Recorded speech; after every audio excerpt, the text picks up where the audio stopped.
chicos, bienvenidos a Tiempo para Aprender tercero de secundaria, el programa donde reforzarás lo aprendido en clase pero de una manera súper divertida.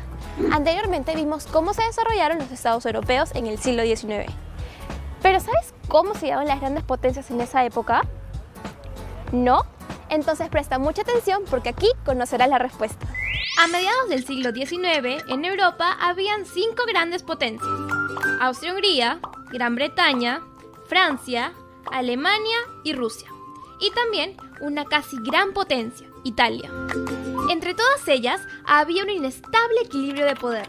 Y por eso, entre 1871 y 1890, surge un complejo sistema de alianzas en Europa. Pero para hablar de ese sistema, antes debemos conocer a Otto Bismarck, que por cierto, tenía un casco bien raro que más se parecía a la cabeza de un unicornio. Ok, alguien calme la ardilla, por favor. Bueno, mejor hay que escanearlo rápidamente para ver quién fue. Ahí está. Su nombre era Otto von Bismarck, pero para los amigos, canciller de hierro. Fue primer ministro de Prusia entre 1862 y 1873 y canciller de Alemania entre los años 1871 y 1890. Bismarck fue el artífice de la unidad italiana, tuvo una gran habilidad política y logró una rápida industrialización y fortalecimiento militar en Alemania. Por sus excelentes estrategias, el Imperio Alemán gana la guerra franco-prusiana y se convierte en la principal potencia de Europa luego de vencer militarmente a Francia. ¡Qué brillante era Bismarck! Con razón, el emperador alemán Guillermo I lo nombra canciller de Alemania.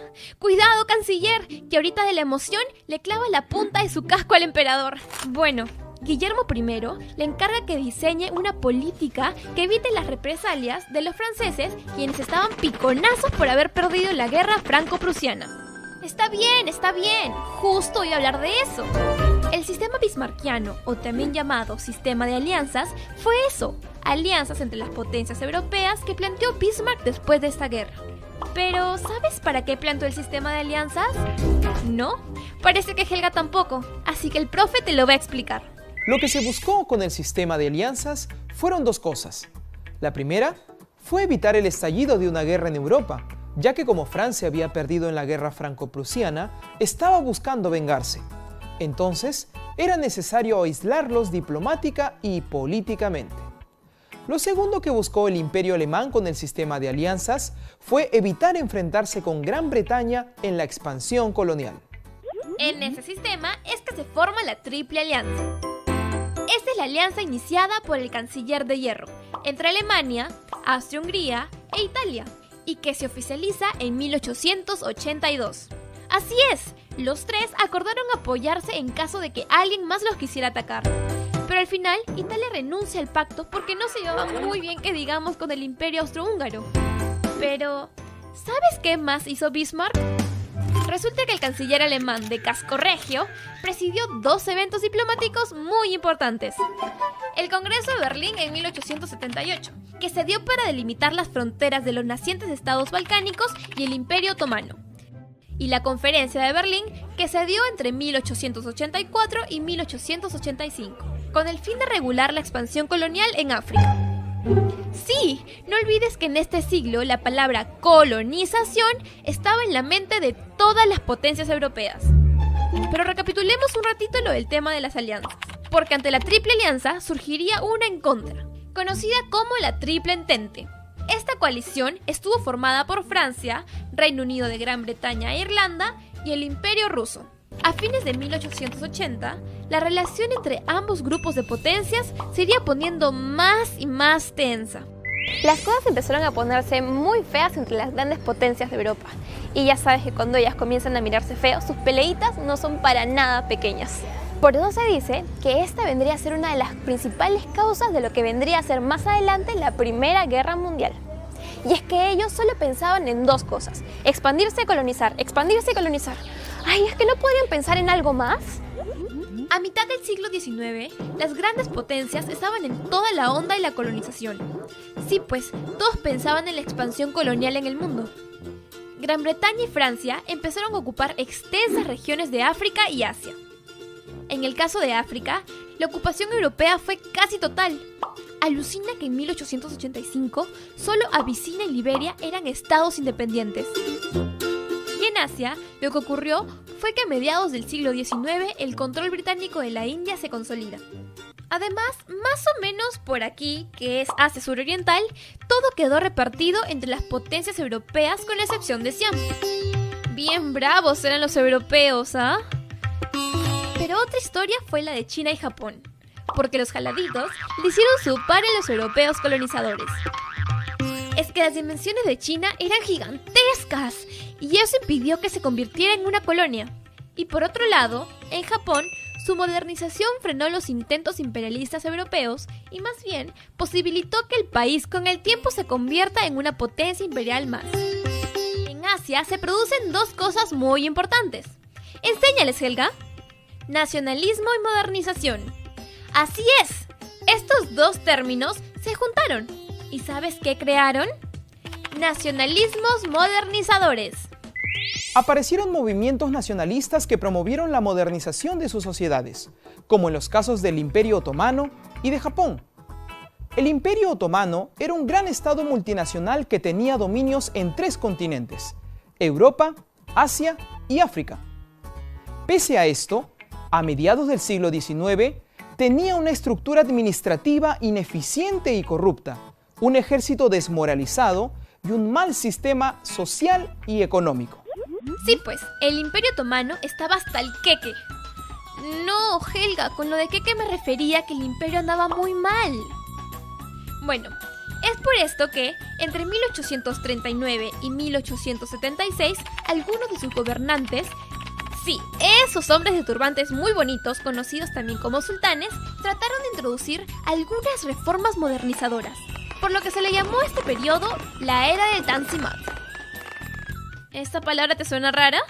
Seguro es porque está en turco. Déjame traducírtela. Ajá, en español significa reorganización. Otomanos, yo que ustedes no celebro mucho, porque lamento recordarles que estas reformas no tuvieron los resultados esperados. Te voy a contar lo que ocurrió. En 1876, un grupo de reformistas llamados jóvenes otomanos, que eran intelectuales, funcionarios y militares, lograron que se promulgue una constitución que garantizaba la igualdad de derechos y las libertades individuales. Sí, hasta ahí todo bien.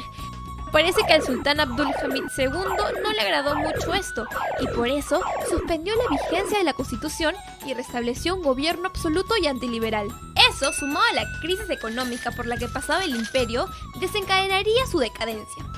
Pero ahora chapa tu avión para que aterricemos un momento en Japón. ¡Hala! ¿Así es Japón ahora? ¡Qué paja! Pero creo que nos ha traído a un Japón ya muy moderno, señor editor. Retrocedamos un poquito en la historia. Ajá, para ahí.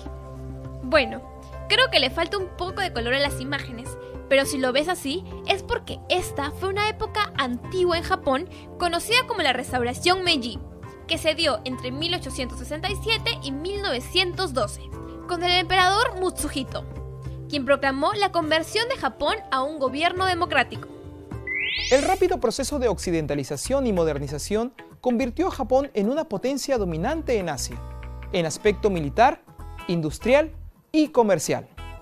Ya hablamos de las relaciones internacionales del siglo XIX, así que veamos cuánto has aprendido.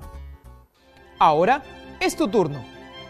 ¿Entre qué años surge el sistema de alianzas? ¿1865 y 1871? ¿1888 y 1894? ¿1871 y 1890? ¡Correcto! Es en estos años que surge este complejo sistema de alianzas, también conocido como sistema bismarckiano. ¿Qué países conformaron la Triple Alianza? ¿Alemania, Austria-Hungría e Italia? ¿Italia, Rusia y Gran Bretaña? ¿Rusia, Francia y Austria-Hungría? ¡Acertaste! La Triple Alianza estuvo conformada por estos 3 países, aunque al final Italia rompe el acuerdo. ¿En qué país gobernó el emperador Mutsuhito? ¿China, Italia o Japón? Así es, Es aquí donde gobierna este emperador que le pone de nombre a su reinado Meiji, que significa paz ilustrada. Hoy aprendimos que entre 1871 y 1890 surge un complejo sistema de alianzas desarrollado por el canciller alemán Otto von Bismarck, llamado la Triple Alianza. Surge por dos motivos. El primero fue para evitar el estallido de una guerra en Europa y el segundo para evitar enfrentarse a Gran Bretaña en la expansión colonial. Frente a la Triple Alianza se forma un grupo que se le contrapone, Triple Entente, conformado por Francia, Reino Unido de Gran Bretaña e Irlanda y el Imperio Ruso. A lo largo del siglo XIX, las potencias europeas buscaron la expansión colonial por el resto del mundo. En el caso de África, la ocupación europea fue casi total. Por otro lado, en Asia intentaron que China se vuelva colonia, pero no pudieron por sus inmensas dimensiones. En el continente asiático también surge el nacionalismo y la modernización, como en el Imperio Otomano y en Japón. En el Imperio Otomano se intentaron hacer reformas modernizadoras, pero el sultán Abdulhamid II las suspendió, y en los años siguientes se aceleró la decadencia del imperio. En Japón, las cosas fueron distintas porque surge la restauración Meiji, donde se da un proceso de occidentalización y modernización que termina convirtiendo al país en potencia. ¿Sabías que la película El último samurái se sitúa precisamente en la etapa de la restauración Meiji? Así es, esta película estrenada en el año 2003 y protagonizada por Tom Cruise muestra a un Japón suspendido entre lo medieval y lo moderno. Ahora ya lo sabes. El tema de las relaciones internacionales es muy importante y preocupa mucho a los gobiernos, precisamente para que no hayan guerras, ni conflictos, ni nada que altere la paz. Y así como siempre se busca que haya armonía entre todos los países y todos se lleven bien, nosotros debemos aprender a relacionarnos y ser tolerantes con los demás. Bueno chicos, hemos llegado al final del programa. Espero que hayan aprendido muchísimo hoy. Pero si quieren saber más sobre el tema, les recomiendo el libro Las relaciones internacionales en el ámbito europeo hasta 1914, de Carmen Cortés Salinas. Este libro me ayudó muchísimo a mí para poder entender el tema. No se olviden que nos pueden encontrar en nuestra página de Facebook. Nos vemos en el siguiente programa aquí en Tiempo para Aprender por USMP TV. Aprende con todo.